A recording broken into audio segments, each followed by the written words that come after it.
So a woman who inspired me and why I was inspired by her story.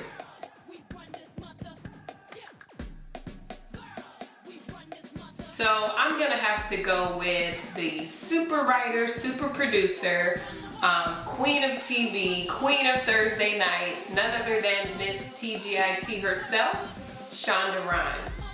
Shonda Rhimes is most famously known for her shows such as Grey's Anatomy, How to Get Away with Murder and Scandal, otherwise known as TGIT.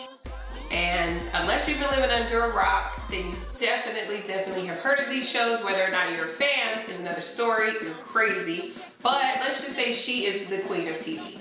So aside from enjoying the suspense and the drama for what it is in her shows, I really like the messages that she puts out there, like really directed in your face.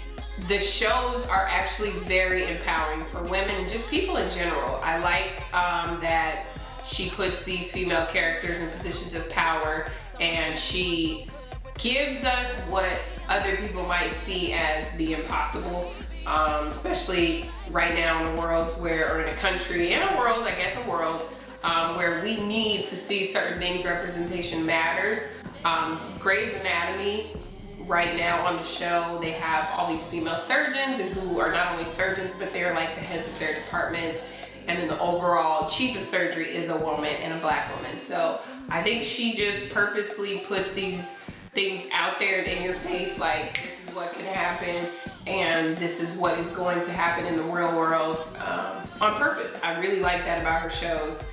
In the beginning, she was told no so much, and it just seemed like every time that she was told no, if she pitched a show to a network or whatever, she was always looking for more opportunities for that one yes, or those multiple yeses, because she wrote shows early on and they just didn't catch, or people said no, close the door, close the door, close the door, close the door, and she just kept coming with it. And even after her success with Grey's Anatomy, she's still looking for spin-offs or still like different things, and still she just works really hard, and she's just incredible. Other than being a fan of her shows, I just became a fan of who she was as a person after watching one of her TED Talks last year. She challenged herself for an entire year, and she said she was gonna say yes to everything. Say yes to everything that scares you. Say yes to things that you don't think are possible. Say yes to things that people told you no about, because that happened a lot for her in the beginning of her career. Every no,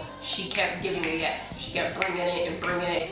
And I thought that that was really important to share with people, and also just for my own personal story, because in business ownership, you're gonna be told no so many times. And even if you're doing everything right, it's still gonna feel like everybody on the outside doesn't see that, or they feel like, or you're gonna feel like they think you're doing things wrong. I really like the line in her TED Talk where she said, the more successful I become, the harder I have to work. And I think that people just miss that. I think people see the glory and they see the finish line and they see you at the top, and they just don't get it. So I personally want to fangirl over Shonda Rhimes because she's just incredible. She's a mom, she's a writer, she's a producer, she did a couple films, and in that all, she still feels like it's her job to empower the rest of us.